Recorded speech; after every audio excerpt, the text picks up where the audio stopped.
Hello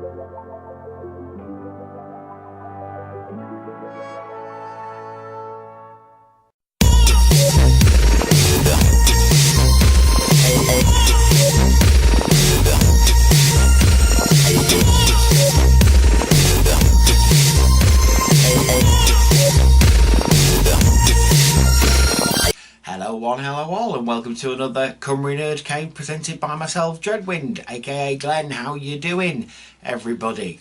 Doing not so bad myself. Sunday afternoon, thought I'd do a quick video for you all, and it's one that takes me back to another time and place, because this guy is probably, I think, the first Transformer I ever bought with my own money. It would have been Christmas '85, I'm guessing, from a place in York called Precious of Petergate, which is no longer there. It is, as you know from the title, this guy, Generation 1 Dirge. It isn't specifically this guy, I will point that out, because this guy is from the Platinum Conehead set of him, Thrust and Ramjet. That came out a couple of years ago, but it was Dirge. He was my first that I bought with my own money. I think Jazz was the first Transformer I ever properly got, although it probably ended up being a mini bot of some description. But I remember Jazz being the first Transformer I ever got, and Dirge being the first Transformer I ever bought. And yeah, I remember it very well. It was Christmas. It was, I forget the year, because I was little and they all sort of lump into one, but I think it was either 85 or 86, and they had Dirge in this shop called Precious of Petergate, and I had money because it was Christmas, so I had Christmas money, and I saw him and thought, I want him, he looks good, I want a jet, I want a Decepticon jet. So I got this guy, and oh, look at him, look at how lovely he is. Dirge is a character that does nothing, basically. Like all characters I love in Transformers, they basically do not very much. So Dirge is one of those, but I really do, I just like the look of him. So in all the G1 cartoons, he's just basically a rent-a-goon, and in the comics he keeps dying. That's all he does. He's just there to show somebody dying. But his look is very distinctive. I like his power. I like the fact that he's supposed to wield fear like a weapon, like the Sinestro Corps. If the Sinestro Corps invaded the Transformers universe, he would be the guy called up, I reckon, because he wields fear like a weapon, because he's afraid of a lot of things. And those who are afraid of a lot of things are the best people to know how fear works.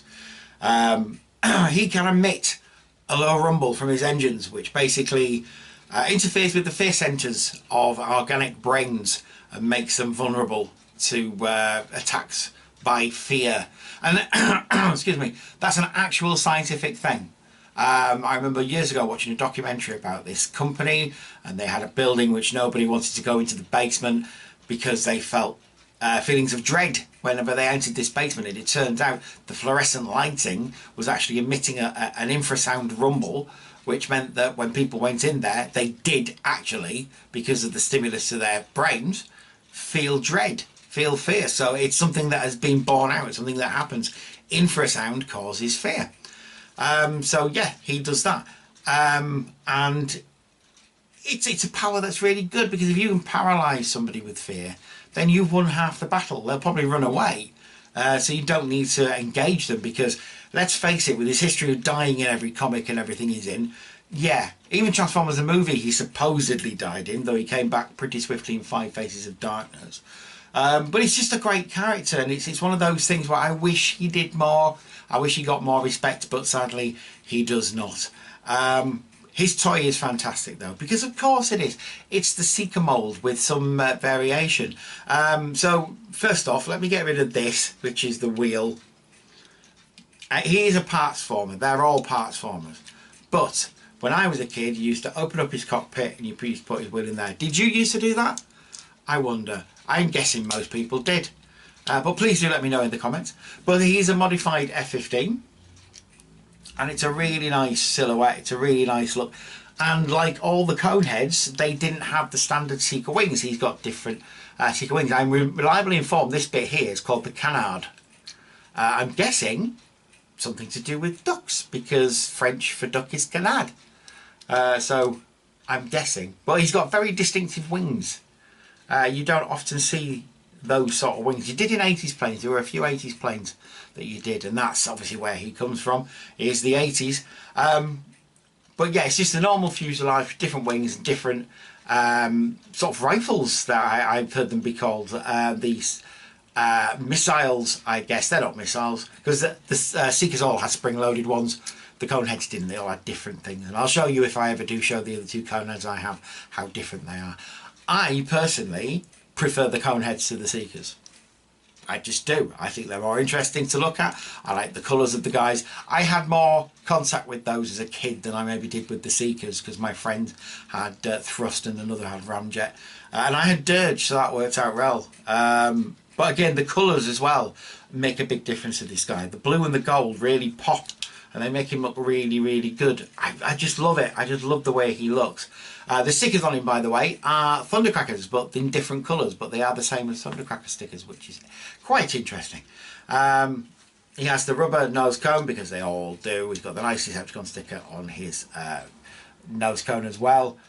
He just looks nice. He's all shiny. He's all new, because of course he's got a rub sign as well. And I love a rub sign. But that's him in plane mode. What does he look like in robot mode? Well, let's find out. And here he is, Dirge in robot form. Now, he looks pretty good. But he is a parts former. And they all are. All the G1 jets are parts formers, if you didn't know that already.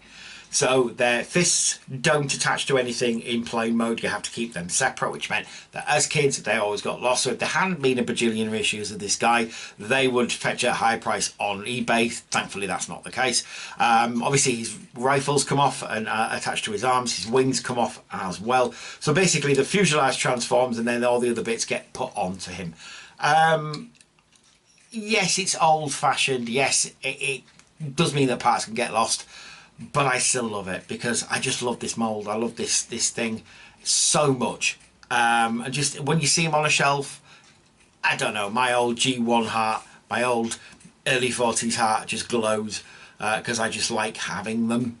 And I do want the Seekers as well. I would love a shelf full of the G1 Seekers and Coneheads. At the moment, just the Coneheads. Speaking of which, he does have the Conehead on him, because that's what he had in the G1 cartoon. Even though the box art and everything else, or promotional shots, always show him with the Starscream style head like so, it kind of doesn't look right. So it is a little bit silly, but there you go. He has full Conehead, and like I say, his sticker's so shiny. And you just, again, the blue just pops. It's a really, really nice sort of royal blue that he has.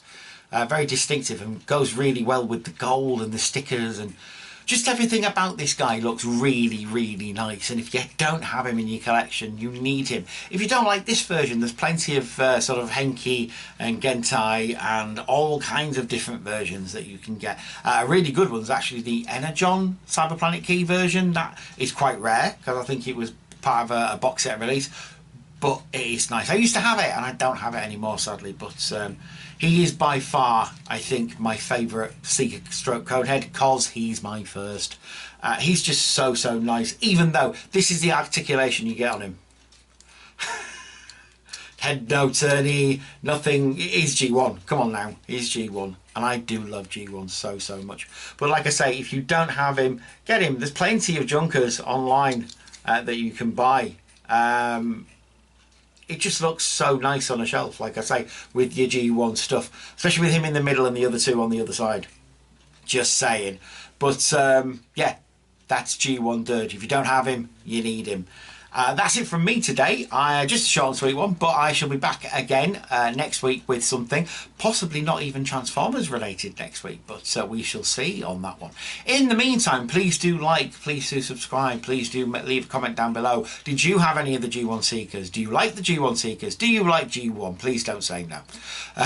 No negativity. We need no negativity at the moment, I think, in Britain. Please. Not to make it political, but yeah, please, let's keep it light, shall we? yeah, so do like, comment, subscribe. Please do go on the TFYTC, the Transformers YouTube community on Facebook. It's really, really good. Transformers and Such is available as well. And please do listen to the Back to the 80s podcast whenever it does pop up. There is a new episode out today with Amy Walker from Eccentric Earth. So please do check all of that out. In the meantime, do take care of yourselves and each other. Bye-bye for now. New Autobots join Optimus Prime. Smokescreen, Trax, Hoist, Inferno, Red Alert, and Grapple. And joining the evil Decepticons, Thrust and Dirge. More than meets the eye. The Transformers. The Transformers. Decepticon attack! Autobots will stop them. Each sold separately. And now you can start trading new Transformer action cards. Collect them all.